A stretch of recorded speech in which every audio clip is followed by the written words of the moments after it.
Often, the new discoveries made are huge and monumental, broadcasted all over television and spoken about for years, but others are much gentler stories, perhaps a little less phenomenal, and with a more wholesome twist, flying under the radar without us having noticed them.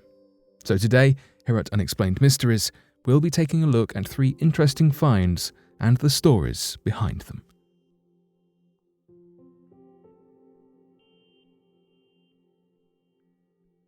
Boy discovers tank from World War II at bottom of a lake. In Estonia, by Lake Kertna-Matashav, a local young boy stumbled across some peculiar tracks that appeared to lead towards the lake, but were never retraced. He decided more investigation was necessary. With Lake Kertna-Matashav being objectively too small for activities such as boating, coupled with its remote location, the tracks were certainly a point of curiosity. What could they possibly be from? Why were they leading to this lake? The local boy continued his observation over the next couple of months, noticing air bubbles spitting out from within the lake. He and a team began to delve deeper into the clues that they had at hand and pry more to see what else they could find out about these unexplained tracks. They definitely did not expect to retrieve a 1940s military tank from their small, local lake. The track, well ground into the dirt, coupled with the slow and continuous stream of bubbles, was certainly a cause for question, though the sighting of these air bubbles led to the involvement of authorities to see what was behind this unusual occurrence.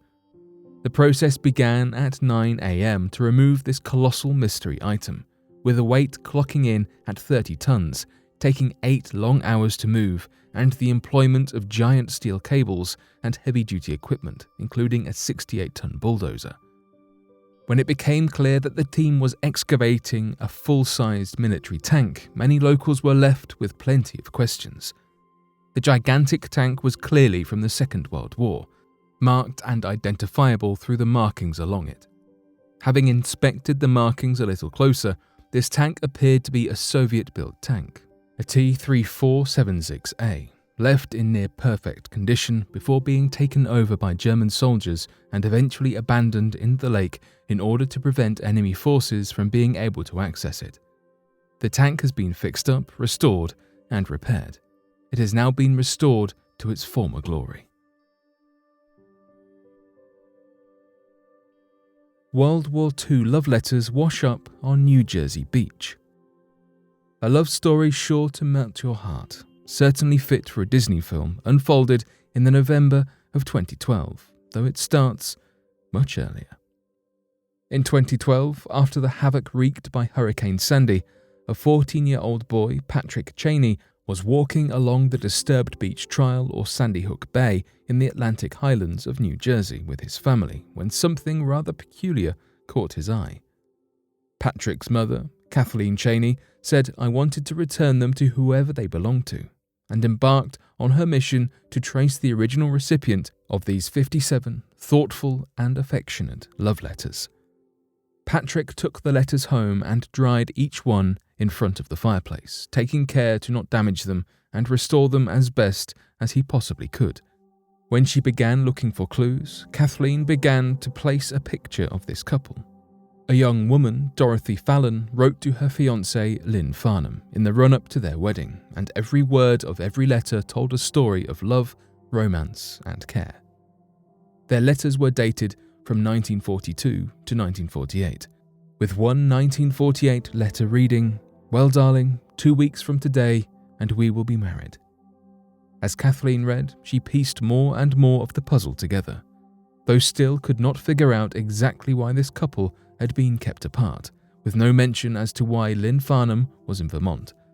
When Kathleen visited the address printed at the top of the letters, believing this return address could lead her to the home of Dorothy Fallon, but on arrival found that it had been torn down. Left without the discovery of new clues, Kathleen took to Craigslist, posting an advert to try and catch the eye of a relative, perhaps, but received no reply.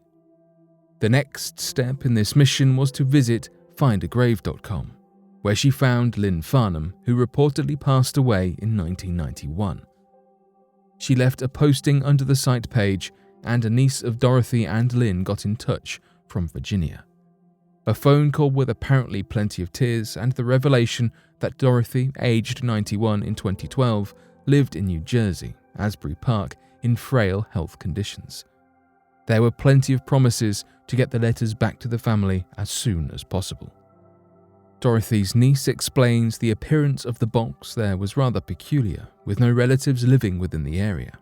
It seems the letters floated down the Shrewsbury River, washing up on Sandy Hook Bay for Patrick to find. Each letter had been signed with, "I love you dear and miss you very much. All my love, always, Dottie." This wonderful story had a relatively happy ending, with Dorothy receiving her letters safe and sound. Fake skeletons in the Colorado River. In 2015, 2 skeletons appeared in the Colorado River, placed neatly on lawn chairs, causing quite a scare to local authorities. A couple from Phoenix got more than they bargained for, when their light-hearted prank ended up with the authorities investigating remains. A man who had been snorkeling in the Arizona and California-bordered river spotted the skeletons 40 feet underwater. Understandably, the frightened snorkeler called the local authorities, believing they were genuine human remains. Though luckily it was apparent to the Buckskin Fire Department diver that checked it out that these skeletons were not real people. The couple were called in to the La Paz Country Sheriff's Office to report on the matter. Lieutenant Kurt Bagby reported that the couple thought they might be in trouble, bringing a photo with them as proof as to them being the pair behind the skeletons. Bagby goes on to explain that there was no intention to file charges against the couple for this, as it was relatively harmless after all. Despite the giggles it has given many, Bagby says that generally actions such as these are discouraged. These skeletons were suited and booted, donning sunglasses, sat on lawn chairs and holding signs, one of which said Bernie and the other Dream in the River, with the sign partially illegible. They were also dated August 16, 2014, leaving them undetected for nearly 9 months. Some, including Bagby, have speculated that Bernie is in reference to Weekend at Bernie's, the hit 1989 film, featuring the main characters, insurance corporation employees, aiming to convince others their deceased boss is still alive, losing and finding him several times through the duration of the film. One scene depicts Bernie's body falling off of a boat and into the water, possibly forming the underwater skeleton scene featured in the Colorado River. Reportedly, this was not a one-time event for the couple, admitting they had a third in their trio of mischief. Each had been down numerous times to clean up Bernie, and adding the second skeleton in the March of 2015, dubbing her Bernadette. Without the intervention of federal agencies, the skeletons will remain in the river, a landmark as was hoped by those who placed them there, or as Bagby described it, a geocache for divers to try and find. But the story does not end here. In 2016, the diver who stumbled across the skeletons on their lawn chairs took it upon himself to gain vengeance, removing them from their watery tea party. Martin Scholl, the diver to discover these skeletons in May of 2015, feels as though his involvement in the chaos and excitement was massively downplayed. When his friends asked as though he had heard of the skeletons in the Colorado River, he was disappointed and shocked to have to tell them it was him who stumbled across them. Yet he was not mentioned in a single media report, despite just about every morning show mentioning the bizarre event.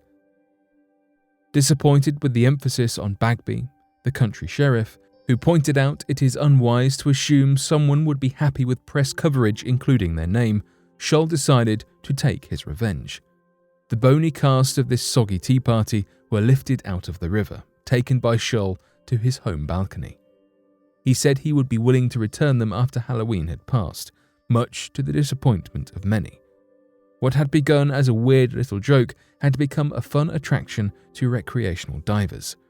The sheriff's office said that yes, it is not illegal for Scholl to take them, but they weren't his to take, and people sure hoped they were not missing for long. What a creative yet strange way to bring a smile to people's faces, even if this story involved a believed discovery of human skeletons and the taking of them too. Whether it is a sense of community spirit in uncovering a wartime artifact, the reuniting of a woman with the love letters she once wrote, or a community giggling at some strategically placed skeleton decorations, each of these finds brightened up someone's day and hopefully brought a little light to yours. But what do you make of these 3 finds? Be sure to let us know your thoughts in the comment section below and help us by growing this community while working to solve these unexplained mysteries. Thank you for watching, and don't forget to subscribe for more videos.